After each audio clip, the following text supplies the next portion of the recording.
आज NIS DElEd के बारे में बात करेंगे कि 2017-19 में जो एनआईएस द्वारा जो डीएलएड किए थे उनके साथ जो सुप्रीम कोर्ट द्वारा जो समस्या आई है, क्या वह सच में वह सही है? क्या वे शिक्षक बनने लायक नहीं हैं?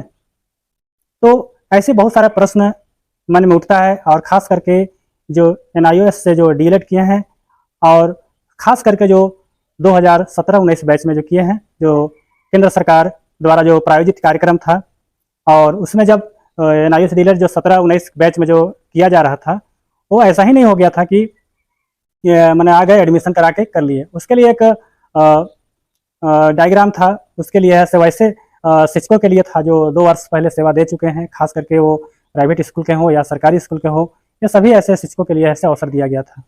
तो अब देखिए बीच में जब आ जाता है नवंबर आपका 2023 में सुप्रीम कोर्ट उसमें कमेंट करती है कि 2 वर्ष के जो डीएलएड है उसके इक्वल आपका है से जो 18 माह का जो डीएलएड है वो नहीं है। लेकिन मेरा कहना यह है कि जो 2 वर्ष का डीएलएड है और जो 18 माह का डीएलएड है, यहाँ पर सरकार की मजबूरी थी, यहाँ अभ्यर्थी की मजबूरी नहीं थी। यहाँ पर अभ्यर्थी ये नहीं कहे थे कि हम ऐसे 2 साल तक डीएलएड नहीं करेंगे। अगर लेट हुआ इसमें, सपोज डेट मान लेते हैं कि राइट टू एजुकेशन आ गया। जब राइट टू एजुकेशन आ गया तो ये तो बहुत पहले ही आ चुका था, 2009 में ही आपको देश में राइट टू एजुकेशन आ चुका था। इसके बीच में बहुत सारे अनट्रेंड टीचर थे, तो उतना जल्दी तुरंत क्यों नहीं हुआ? तो तुरंत करा देना चाहिए था। जो अनट्रेंड शिक्षक थे, खास करके जो सरकारी विद्यालय में थे और जो प्राइवेट स्कूल में थे, लगभग आपको 10 लाख से ज़्यादा शिक्षक जो पूरे देश में थे, तो उन लोग को तुरंत करा देना चाहिए था। अगर लेट हुआ और लेट होने में आज 6 महीना उसमें कम हो गया, हालांकि कोर्स उतने ही कंप्लीट किए जितना 2 साल का जो डीलेट किए हैं उतने ही किए हैं। तो इस तरह के जो उनके साथ जो भविष्य के साथ जो खिलवाड़ किया गया है, वो कहीं से लगता नहीं है कि वो सही है से। उनके साथ न्याय होना चाहिए। सुप्रीम कोर्ट को एक बार इसका है से सुनना चाहिए, मानव हित के फैसला होना चाहिए। और ऐसा भी नहीं है कि जो बीएड कर लिए हैं, डीएलएड कर लिए हैं, जो 2 वर्ष का कर लिए हैं, तो और जो एनआईएस डीएलएड है वो नौकरी सीधे मांग रहे हैं। ये तो चाह रहे हैं कि आप जैसे परीक्षा में बैठ करके जब हम वैकेंसी निकालेंगे तो हमको भी बैठने का मौका दिया जाए। नौकरी सीधा सीधी तो मांग नहीं रहे हैं, वो तो सीधे बोल रहे हैं कि हमको कंपटीशन में मौका दिया जाए, हम भी कोर्स करके आए हैं और आपके गाइडलाइन के आधार पर आए हैं। क्योंकि जो एनआईएस डीएलएड जो कराया था उसमें आपको केंद्र सरकार, एनआईएस जो है और एनसीटी, ये तीनों का सहमति से ही ऐसा किया गया था और इसकी मान्यता खास करके दी गई थी। और इस चीज़ को सर्टिफिकेट में जब आप पढ़ेंगे तो आपको जो बैक साइड है वहाँ पर आपको इस चीज़ को मिलता भी है। उसमें आपको बैठक नंबर, डायरी नंबर और डेट सारा डाला हुआ है उसमें। ऐसा नहीं है कि ऐसा ही मतलब डीएलएड चलते फिरते हो गया है। तो उन लोग के साथ एक होना चाहिए। मतलब इसमें बहुत सारे जो बीएड किए हैं या बहुत सारे जो अभ्यर्थी किए हैं, वो लोग बोलते हैं ये तो डीएलएड फर्जी है। अरे फर्जी कैसे हो जाएगा? अरे वो सर्टिफिकेट जो मिला है, आप भी उसको ऑनलाइन आज भी चेक कीजिएगा तो आपको सारा सर्टिफिकेट, प्रमाण पत्र आपको मिल जाएगा।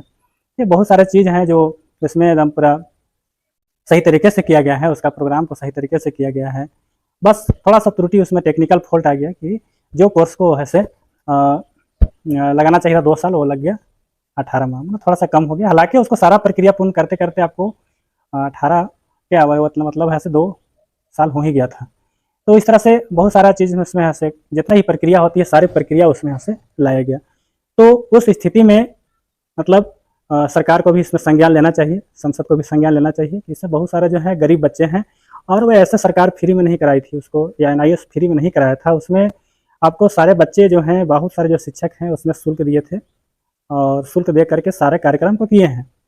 और आज बहुत सारा स्टेट में ऐसे शिक्षक की बहाली निकल चुकी है और जे टेट निकल गया है झारखंड में। इसी तरह से बहुत सारा यूपी टेट, बिहार में बी टेट, बहुत सारे देश राज्यों में जो है से स्टेट टेट है से निकल चुका है और इसकी बहाली मर्चने आ रही है। तो ये समस्या लगभग सारे स्टेट में ही इस तरह से हो रही है। तो ये समस्या को निजात के लिए शीघ्र ही सरकार को कदम उठाना चाहिए और सुप्रीम कोर्ट को भी इसमें शीघ्र ही संज्ञान ले करके जो एसएलपी दायर किया गया है उस एसएलपी पर सुनवाई होना चाहिए। क्योंकि एक मानसिक हरास उनके साथ हो रही है। मानसिक हरास एक बहुत बड़ी हरास होती है उनके साथ जो है। उनका उम्र भी निकल चुका है, अब दोबारा ऐसे बीएड और डीएलएड करके फिर पुनः वो ऐसे शिक्षक बनने लायक नहीं रहे हैं। क्योंकि आपको 2017 यहाँ 2024 हो गया, मतलब आपको 7 साल का गैपिंग है। 7 साल में बहुत कुछ हो जाता है। बहुत सारे लोग नौकरी भी कर रहे हैं, बहुत सारे इसमें सरकारी गवर्नमेंट टीचर भी हैं, उनके साथ भी समस्या आ सकता है। तो ऐसे बहुत सारे जो तमाम चीज़ है इसका ऐसे इनके साथ जो है जो नाइंसाफ़ी है वो इसमें न्याय होना चाहिए।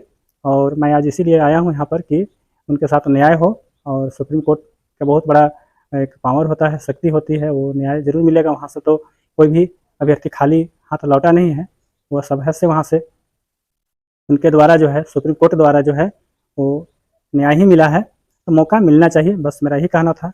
और जो भी अभ्यर्थी हैं वो सुप्रीम कोर्ट के जा करके अपने पक्ष को मजबूती से रखें, ताकि आपका जजमेंट आपके पक्ष में हो, क्योंकि आज का जो न्याय है बहुत महंगा ज़रूर है, लेकिन ऐसा भी नहीं है कि आपके साथ अन्याय होगी, न्याय ज़रूर मिलेगी। तो चलिए आज की वीडियो में इतना ही, अब तब तक आपसे हम इजाज़त लेते हैं, धन्यवाद।